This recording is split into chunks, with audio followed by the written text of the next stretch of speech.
nossa intenção é mostrar, digamos assim, os momentos preliminares que vão sedimentar no movimento racionalista.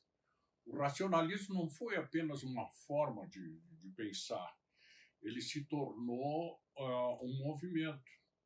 Quer dizer, você podia ter posições filosóficas distintas, mas se identificava com um ser ou não ser racionalista. O Platão tinha uma assertiva muito interessante sobre a questão da razão. Ele dizia que a razão, que todos nós temos na nossa mente uma espécie de fortaleza formada pela razão, né? Que de algum modo existe um potencial racional dentro de nós que faz com que esse potencial lute permanentemente contra os fatores irracionais que assediam.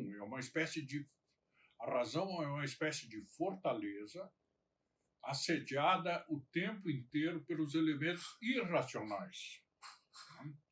E que essa luta é uma luta permanente e que, através dos séculos, a razão tem conseguido se manter, por assim dizer, a salvo do assalto dos elementos irracionais.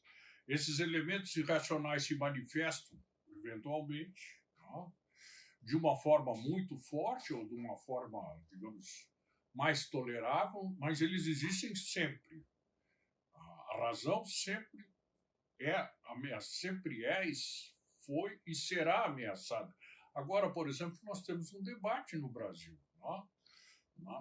Onde os cientistas alegam que as medidas tomadas de quarentena, de isolamento, são medidas baseadas na razão, para evitar o ataque dos vírus. Não? E a maneira com que a razão encontrou seria o isolamento, a quarentena ou qualquer outra medida que, de alguma maneira, preserve a razão, faça com que a razão consiga sobreviver a esse assédio. Bom, claro que muitos pensadores, através dos séculos, se identificavam como racionalistas. Mas quem, de fato, levantou a bandeira do racionalismo nos tempos modernos foi o René Descartes. O René Descartes, um filósofo francês, nasceu na Touraine, uma província da França Ocidental, e desde cedo havia manifestado uma inteligência soberana. Curiosamente, apesar das dúvidas do pai dele, o Descartes, desde jovem, desde que ele se formou, o Descartes foi também produto de um colégio jesuíta, chamado La Flèche, a Flecha, um famoso educandário jesuíta que existia na França. É interessante que a maior parte dos grandes intelectuais franceses cursaram colégios jesuítas, por exemplo, Diderot, Voltaire, o próprio Descartes. E, curiosamente, também eles tinham uma relação de amor e ódio com os colégios jesuítas. Não no caso do Descartes. O Descartes tinha grande admiração e agradecimento pela escolaridade, né, pela formação que ele teve no La Flèche. Enquanto que o Voltaire, por exemplo, não. O Voltaire, apesar de ter sido também um brilhante aluno de colégio jesuíta, se tornou inimigo dos jesuítas. Foi um combatente, um combatente permanente, né, do anti-jesuitismo, que foi, digamos assim, uma polêmica. A defesa dos jesuítas ou o ataque aos jesuítas foi uma polêmica que durou muito tempo, ao longo do século XVIII na França. Bom, logo que o Descartes conseguiu a graduação dele na escola, ele se mudou para Paris. E, de certa forma, todos concordam que o extraordinário brilho, a as possibilidades de estudo que ele teve, etc. e tal, advinham de que ele tinha patrimônio, era de uma família da nobreza do interior da França, né? E era uma família de gente de fortuna. Então, ele passou praticamente toda a vida dele ocupado, né, com as questões filosóficas e científicas, sem ter a necessidade de arrumar um trabalho. Muitos filósofos, naquela época, ganhavam a vida, né, sendo preceptores, né, trabalhando como educadores de crianças da nobreza, da alta burguesia. Esse destino, né, o Descartes não cursou, né? Tinha patrimônio próprio. Bom, ele, ao contrário de muitos outros filósofos daquela época, o Descartes se manteve extremamente fiel à Igreja Católica, né? Sempre manifestou que a religião dele era a religião do rei dele, do rei da França, né? E nunca fez assim um enfrentamento com a Igreja e nem questionou a Igreja. Por exemplo, né, ele decidiu se mudar para a Holanda porque ele viu que a situação na França era uma situação de intolerância em relação ao livre pensar. E também ele ficou assustado com o julgamento do Galileu, aquele grande cientista italiano que havia defendido a tese de que a Terra se movia e foi processado pelo Santo Ofício em 1633 e proibido de filosofar ou de se esmiuçar na área científica. Então, isso foi um aviso para ele, que ele gostava da França, o meio ambiente dele era francês, ele frequentava a alta intelectualidade e frequentava também o ambiente libertino da sociedade francesa, mas ele não temia que o pensamento dele fosse, em algum momento, colidir com os dogmas da religião ou com certos princípios da religião e que ele terminasse submetido ao mesmo processo de humilhação, né, de um julgamento frente ao Santo Ofício. Então, ele se refugiou na Holanda. Ele vai passar o resto da vida dele na Holanda. Porque a Holanda, naquela época, no século XVII, na época digamos assim, da tempestade provocada pela Reforma Protestante, a Holanda era um paraíso, né? Porque, claro que havia atritos muito sérios entre as várias seitas protestantes, mas nunca chegou ao ponto, né, de ter uma instituição como o Santo Ofício, na Inquisição, que perseguisse os pensadores, perseguisse os cientistas ou os livros pensadores em geral, né? Então, a Holanda era um paraíso para quem quisesse se dedicar ao livre pensar. Um detalhe interessante: essa palavra libertino ela foi desviada. Durante um certo tempo, a palavra libertino foi usada para definir um homem que era dedicado ao livre pensar, né? E com o tempo, né, os adversários, especialmente, né, os seguidores da religião, os beatos, começaram a classificar o libertino como alguém que tivesse mau comportamento sexual, né? Ou que fosse um homem entregue aos prazeres da carne. O pensamento ocidental, no início do século XVII, que foi o século em que o Descartes viveu na sua totalidade, estava, digamos assim, envolto num tumulto devido aos efeitos da Reforma Protestante.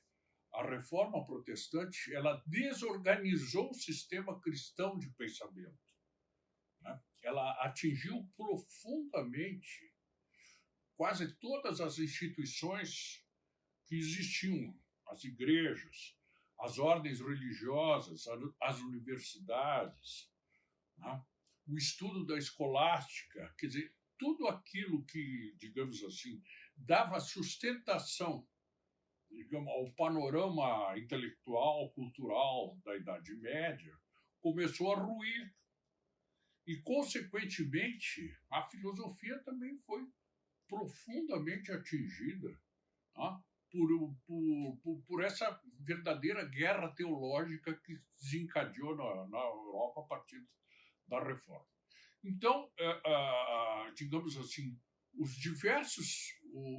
havia alguns caminhos que quase todos seguiam do século XVI, mas que, com a Reforma, tá, passou a existir uma quantidade enorme de caminhos e, consequentemente, isso também afetou o rigor do pensamento. Bom, o Descartes percebe isso, tá? Percebe essa desordem e começa a se planejar para colocar em ordem esse tipo de pensamento. E é curioso que essa decisão dele, digamos assim, de se vocacionar à filosofia, surgiu numa pensão, num quarto de pensão, numa casinha que ele estava morando na Bavária, em 1619, na época que ele estava servindo ao exército. Porque o pai do Descartes havia percebido que fisicamente ele era muito frágil e que a única maneira que ele teria, digamos, de encher o corpo, por assim dizer, seria através, né, da ligação dele com alguma atividade militar. Então, escreveu ele, né, numa escola de Nassau, exatamente desse príncipe Maurício de Nassau, que, né, veio posteriormente administrar a companhia holandesa em Pernambuco, em Recife. Bom, então lá ele fez se inscreveu em vários regimentos, né? E isso proporcionou a ele um conhecimento bastante diversificado e transformou ele num viajante profissional, né? Procurou conhecer tudo que existia dentro da Europa Ocidental. Ele disse que, como ele não tinha problema financeiro, ele podia se hospedar em bons lugares, se dedicar, né, a pesquisar qual era o pensamento local, qual era o nível, quem eram as pessoas mais significativas do pensamento. Então, ele vai, ao longo desse tempo, né, formando um enorme acervo de sabedoria e de conhecimento, exatamente por essa atitude cosmopolita que ele passa a ter. Bom, a questão que ele coloca, então, é por uma ordem nessa situação caótica em que a filosofia se encontra. Por que precisava pôr ordem? Porque, se não houvesse um método de conhecimento, se não houvesse um método relativamente rígido para orientar os pesquisadores e os cientistas, ninguém conseguiria nunca terminar nenhuma obra, não? Dada a diversidade dos caminhos que tinham naquele momento, não? E uma diversidade hostil, não só entre os teólogos católicos, e os pensadores protestantes, mas entre eles mesmos. Não? Então, havia necessidade do restabelecimento de uma ordem.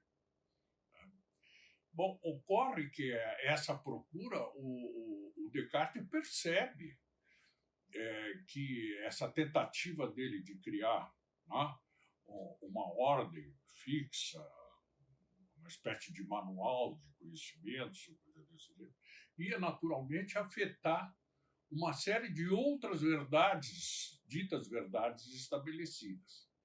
E, consequentemente, ele precisaria, então, encaminhar o próprio, digamos assim, estabelecer a sua própria estrada.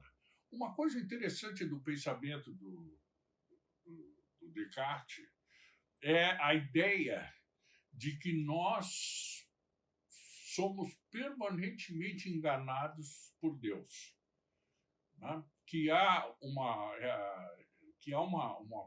preocupação divina em não fazer com que nós tenhamos, digamos assim, as certezas absolutas das coisas, ao contrário, né?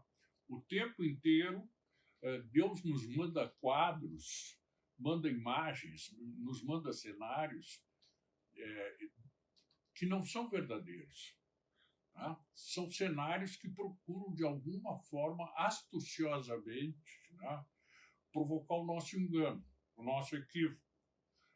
Tá? E por que isso? Porque há um temor, e isso vem, digamos assim, da filosofia ou da mitologia grega, né? De que Zeus sempre temia que algum dos seus filhos ou algum dos seus próximos pudesse tentar usurpar o seu lugar. Um caso, por exemplo, né, Prometeu. Prometeu roubou o conhecimento de Deus e trouxe esse conhecimento aos homens. Então, há um medo do Deus cartesiano de que a mesma coisa pudesse acontecer.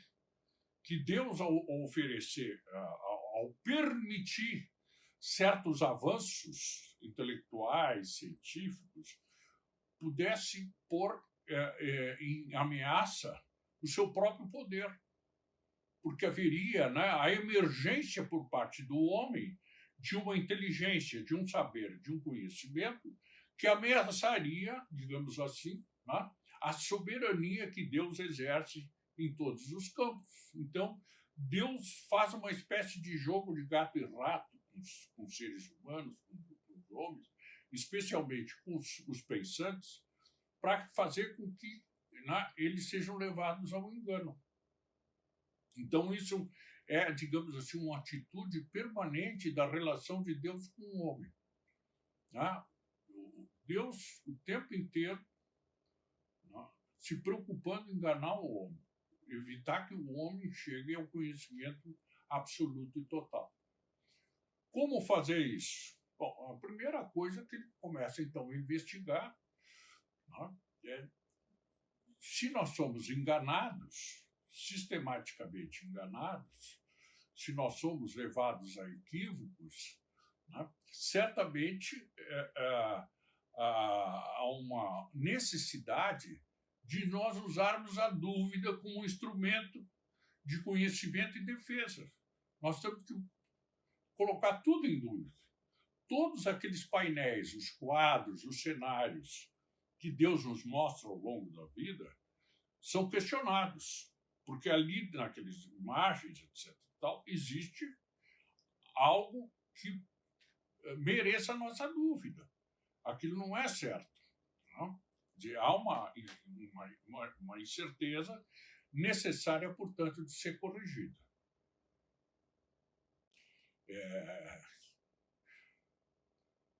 Na maneira de ser do Descartes, sempre foi ressaltado, digamos assim, uma certa poção de modéstia que ele era adotado.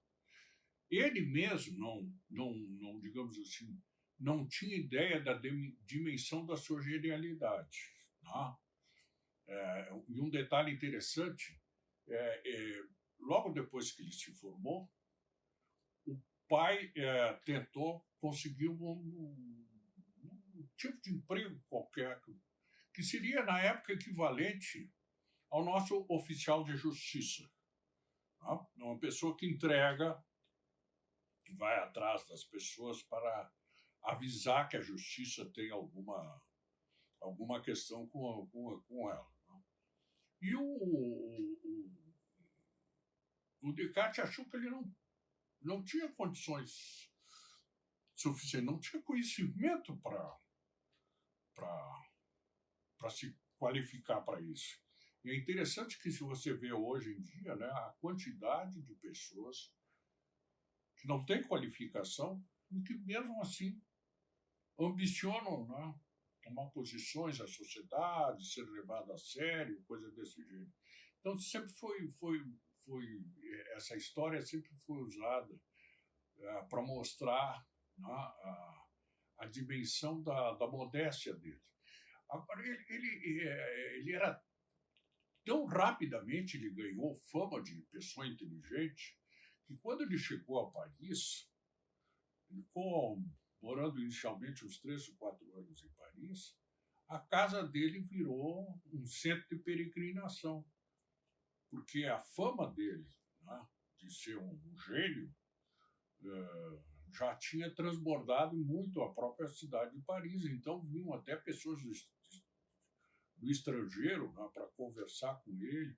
E isso que era um momento em que ele não havia ainda desencadeado a sua obra, né? Porque a obra do Descartes é muito vasta, né, muito diversificada, mas ele ainda não havia, digamos assim, posto os pés no chão da ciência, né, no caminho da ciência. Mesmo assim, ele já era, né, uma pessoa extremamente considerada.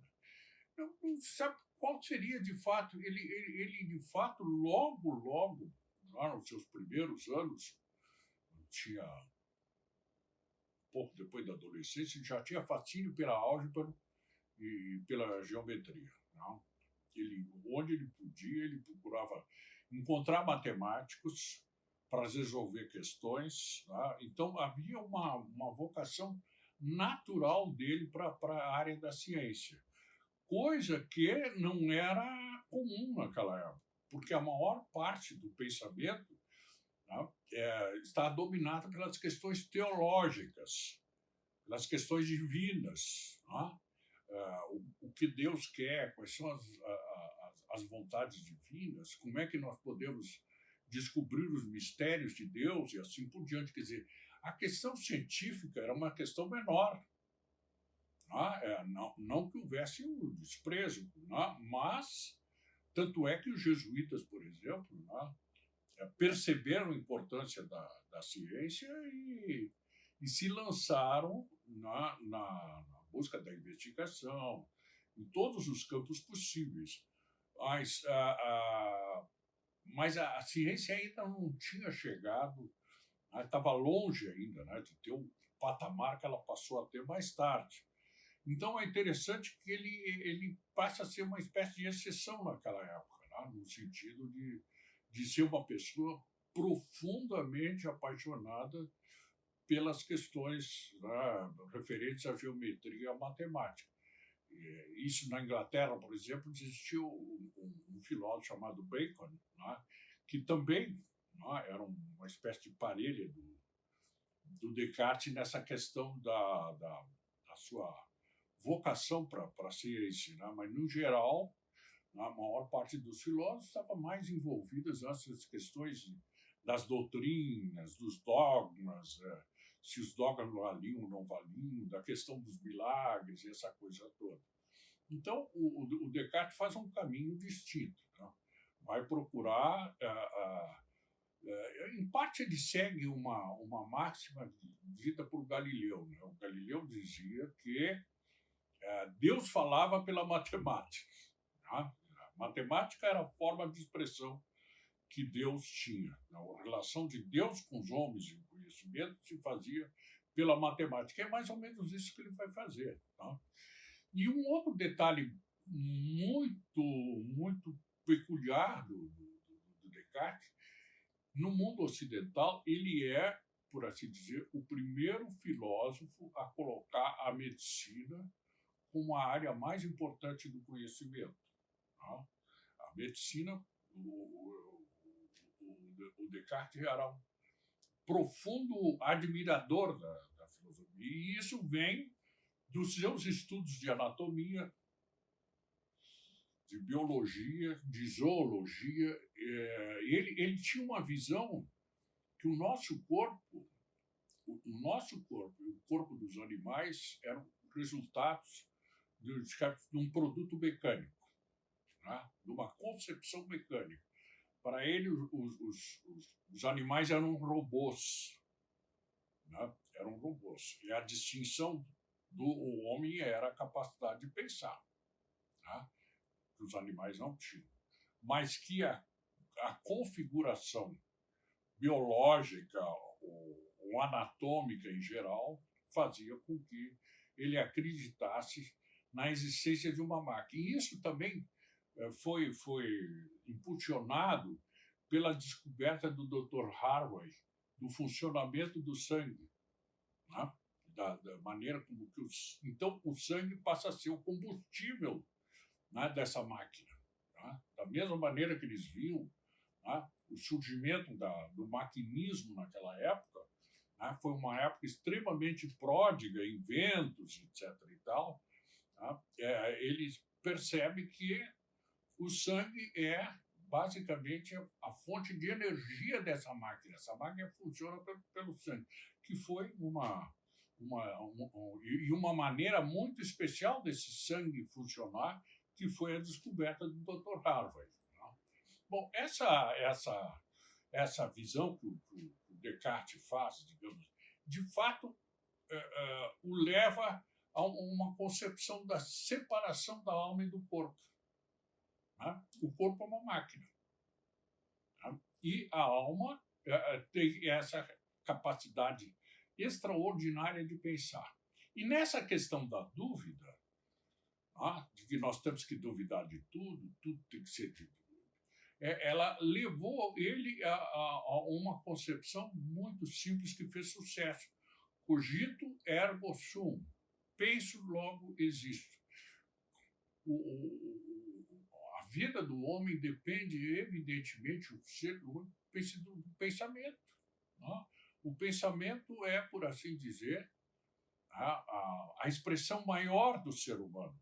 E um detalhe interessante, isso de privilegiar o pensamento acima de tudo, como uma coisa mais importante e sobre o qual nós não podemos ter dúvida, levou o Descartes a uma operação, que eu chamo uma operação de anatomia, de geografia da anatomia, porque ele, por assim dizer, ele retira, havia aquela ideia, né, na época, que tudo vinha do coração, sentimentos, o coração era, por assim dizer, aquilo que norteava, embalava, né? É o depósito dos sentimentos humanos. E o que ele faz de certa forma, né, é desviar essa função do coração de ser o centro de tudo para o pensamento. Né? E que isso vai fazer uma revolução, então. Né? Não são mais privilegiadas as questões dos sentimentos, mas sim as questões da razão. E isso vai levar o Ocidente a um rompimento entre os racionalistas e os românticos. Porque a ideia posterior, que nós vamos encontrar no transcorrer do século XVIII e XIX, vai ser exatamente a tentativa dos românticos de repor o coração como o órgão mais importante, né, da nossa existência.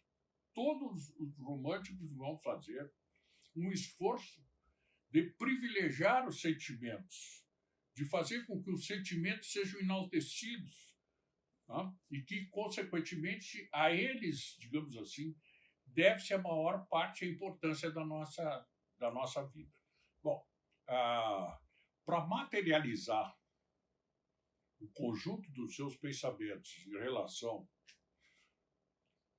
à função da necessidade do método, ele termina por redigir, não é um ensaio muito denso, nem muito extenso, ele termina por mandar imprimir, em 1637, aquilo que se consagrou como discurso do método. Né?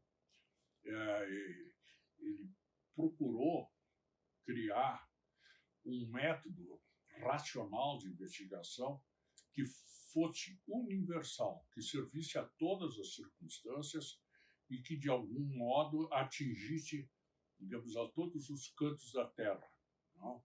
Um método que os cientistas pudessem usar, não? Um procedimento, por assim dizer, que os levasse, não? A chegar à verdade. Não? Então, o discurso do método passou a ser uma das obras mais importantes da filosofia racionalista, porque justamente ele serve, né, como uma orientação. É como, né, um capitão de navio que tem que conduzir o navio, né, para o seu destino e, consequentemente, quais são as rotas que esse navio precisa passar, tá, para chegar finalmente aos seus objetivos. Então, o discurso do método teve também uma outra vantagem, além das questões de conteúdo. Ele escreveu naquilo que foi uma espécie de padrão da escrita filosófica francesa. Escrever claro, tá? Não complicar. Então, nesse sentido, ele rompe com o que nós podemos chamar de prosa escolástica, que era muito complicada, era uma prosa barroca, né? Que era extremamente difícil de ser inteligível. Né? Então, o Descartes, dentro dessa ideia de que é o racionalismo que tem que nos orientar, ele tinha que escrever um texto que fosse inteligível para o maior número possível de pessoas cultas. Né? Então, isso marcou a filosofia francesa de uma maneira que, na minha opinião, só vai ser alterada por influência negativa, do meu ver, da filosofia do Heidegger nos anos 30. Né? Quando os franceses, entusiasmados pela prosa misteriosa e sombria do Heidegger, abandonam a prosa clássica do Descartes e se enfiam nas nebulosas, né, da filosofia alemã, da nebulosidade da filosofia do Heidegger. E, consequentemente, então, nós podemos dizer que, durante uns 300 anos, né, a filosofia francesa mantém-se fiel à prosa cartesiana. Né? Uma prosa clara, limpa, sem grandes preocupações misteriosas e assim por diante. Né? Então, durante esses 3 séculos e meio, podemos dizer assim, a filosofia francesa ela ganha o mundo, entre outras razões, não só pelas suas qualidades, mas também pela prosa, porque era uma filosofia escrita de maneira que as pessoas pudessem entender, né? Ao contrário da filosofia alemã. Né? O grande problema da filosofia alemã é que a filosofia alemã não desenvolveu uma prosa acessível. A prosa da filosofia alemã era e até hoje continua sendo muito difícil de ser entendida, inclusive pelos alemães. Tá? Tem uma piada que diz que toda vez que os alemães, um filósofo alemão edita um livro, os próprios alemães ficam esperando a tradução francesa, porque os franceses tinham o dom, tá, de transformar a prosa filosófica alemã de algo nebuloso em algo acessível, que isso é uma virtude francesa. Bom, então também teve esse efeito o Descartes, né? Escrever claro, escrever de uma maneira que fosse acessível.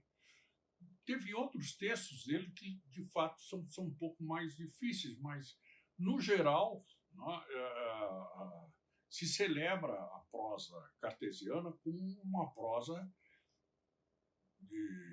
inteligível, né? Uma coisa quase que de exceção no campo da filosofia. O Descartes se tornou famoso em vida.